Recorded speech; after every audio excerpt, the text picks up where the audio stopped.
Please subscribe to our YouTube channel. Like and share this video. అక్కడి నుంచి ఆయన బయలుదేరి మిథిలా నగరానికి తీసుకెళ్ళాడు రామలక్ష్మణులను. మిథిలా నగరానికి తీసుకువెళుతూ ఉంటే తీసుకెళ్ళిన తర్వాత ఆయన చూశాడు, జనకుడికి భయం. ఈయనని చూస్తే ఈయన ఇటువంటివి చేశాడు అటువంటివి చేశాడని ఆయన కథాగానమంతా చేశాడు. జనకుడు జాగ్రత్తగా, అయ్యా నాకొక్కసారి ఏతద్దర్శయ భద్రంతే కృతకామౌ నృపాత్మజౌ భూతలాత్ ఉత్థిత సాతు వ్యవర్ధత మమాత్మజ. 2 విధాలుగా చెప్పాడు. అయ్యా మీ దగ్గర ఆ శివధనుస్సు ఉంది కదా, ఒక్కసారి ఈ పిల్లలకు రామలక్ష్మణులకు చూపించు, చూస్తారు పిల్లలు అన్నాడు. ఈ సీతాదేవి ఉన్నదే, ఈమె భూతలాదు ఉత్థిత సీత, భూతలము నుంచి పుట్టినటువంటి మహనీయురాలు ఈమె, అయోనిజ అని ఆమె గొప్పతనము ఒకవైపు చెప్పాడు. ఇలా 2 విశేషాలను ఏకత్ర సమన్వయము చేసి ఆయనకు చూపించాడు. చూపిస్తే ఆయన ఏం చేశాడు మహానుభావుడు, అయ్యా నేను తదేతత్ మునిషార్దూల ధను పరమభాస్వరం, మహా తేజోభూయిష్టమై ఉన్నది. ఇది ఎలా వచ్చింది? నిరీశ్వర యాగం చేశాడు దక్షుడు.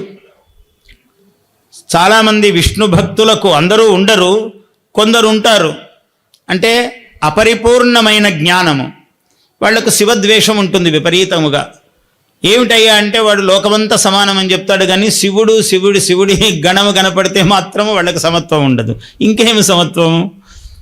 శివుడే నచ్చకపోతే, కామాక్షీదేవి నచ్చకపోతే, గణపతి నచ్చకపోతే, కుమారస్వామిని మెచ్చకపోతే నీ సమత్వం ఎక్కడ? ఏట్లో వేయడానికి పనికిరాదు. శివద్వేషముతో ఊగిపోతూ ఉంటారు. అటువంటి వాడు దక్షుడు, మూలస్వరూపం వీళ్ళందరికీ. ఆయన దక్షుడు అంటే సమర్థుడు. అసలు ప్రజాపతులలో అంత గొప్పవాడు ఇంకొకరు లేరు, అంత గొప్పవాడు దక్షుడు. బాగానే ఉంది, అంతా సమర్థుడేనండి. బ్రహ్మాశిరః విష్ణురు హృదయగం. రోజు గాయత్రిలో ఏం చెప్తాము? ఈ మంత్రం తోచదు వాళ్లకు, ద్వేషం ఉన్న వాళ్లకు. బ్రహ్మాశిరః, బ్రహ్మశిరస్సు అన్నాడు. విష్ణురు హృదయగం, విష్ణువు హృదయం అన్నాడు. రుద్రశిఖ అన్నాడు. రుద్రుడు శిఖ అంటే బుద్ధిస్థానము. రుద్రుడు ఉండేది ఈ బుద్ధి బ్రహ్మరంధ్రము దగ్గర. ఈ బుద్ధి మెదడు ఎక్కడుంటుందో ఇది రుద్రస్థానము. అంటే ఎవడైతే రుద్ర శివద్వేషం ఉంటుందో వాడికి బుద్ధి హైన్యము, వివేకము లేదు అని అర్థం. సూక్ష్మమైన అర్థం అది. అదే జరిగింది దక్షుని వల్ల నేర్చుకోవలసింది ఇది. మన వ్యాఖ్యానము కాదు, ముని వ్యాఖ్యానము, మహాత్ములు చెప్పినది. ఎప్పుడైతే నిరీశ్వర యాగం చేశారో పరమశివుడు ఉగ్రుడయ్యాడు. మొత్తము గాంధీవం తీశాడు ఆయన. పినాకము అజగబంధను మహాసర్పాకారంలో ఉంటుందట. అంత సర్పమును ఎవరు పట్టుకోగలడు ప్రపంచంలో? శివుడు తప్ప. ఆయన పట్టుకున్నాడు దాన్ని. పట్టుకుని ఒక్కసారి ఇలా యుద్ధం చేయడానికి సిద్ధమయ్యాడు. మొత్తము ఈ శివద్వేషులందరినీ కూడా ఒక్కసారి సంహరిస్తానని లేచాడు ఆయన వీరభద్రుడై. అందరూ వణికిపోయారు. పాహిమాం పాహిమాం ప్రభో పరమేశ్వర అని పాదాల మీద పడ్డారు. చాలా శీఘ్ర వరప్రసాది. వెంటనే ఆయన కరుణాన్వితుడైపోయాడు. సరే పోండి, మిమ్మల్ని రక్షిస్తున్నానని ఆ ధనుస్సు ఇలా విసిరేశాడు. తీసుకోపోండి అని దేవతలకు ఇచ్చేశాడు. ఆ విల్లును ఇస్తే ఆ దేవతల నుంచి మా పూర్వులు, ఆ మహర్షికి విశ్వామిత్రుడికి తెలియదని కాదు, ఆ పిల్లలకు తెలియాలి కదా చెప్తున్నాడు. విశ్వామిత్రుడు సర్వజ్ఞుడు. గాయత్రీ మంత్రమును దర్శనం చేసినటువంటి వాడు విశ్వామిత్రుడు. మళ్ళీ ఇవన్నీ చెప్తున్నామని ఆయన తక్కువ అనుకోకండి. గాయత్రీ మంత్రమును ద్రష్ట ఆయన. మంత్రమునకు గాయత్రి వశిష్ఠుడికి దర్శనం ఇయ్యలేదు, విశ్వామిత్రుడికే దర్శనం ఇచ్చింది.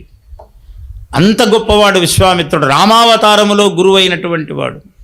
అందువల్ల ఆయన జ్ఞాని కాబట్టి వీళ్ళు పిల్లలకు తెలియాలని ఇవన్నీ చెప్పాడు. అక్కడ దేవతలకు వచ్చినటువంటి ఆ శివధనుస్సు మా పూర్వులకు దేవతలు అనుగ్రహముతో ఇచ్చారు. అటువంటి ఆ శివధనుస్సు ఇదిగో ఇక్కడున్నది. ధనుఃపశ్య ధనుర్దర్శయ, వీళ్ళిద్దరికీ నృపాత్మజో ఇవ్వండి, ఒకసారి చూపించండి అని విశ్వామిత్రుడు అడిగితే ఇది ఇలా వచ్చింది అని దాని యొక్క గొప్పతనాన్ని, సీతాదేవి గొప్పతనాన్ని రెండింటినీ ఆకళించి చెప్పాడు మహానుభావుడు. Please subscribe to our YouTube channel. Like and share this video.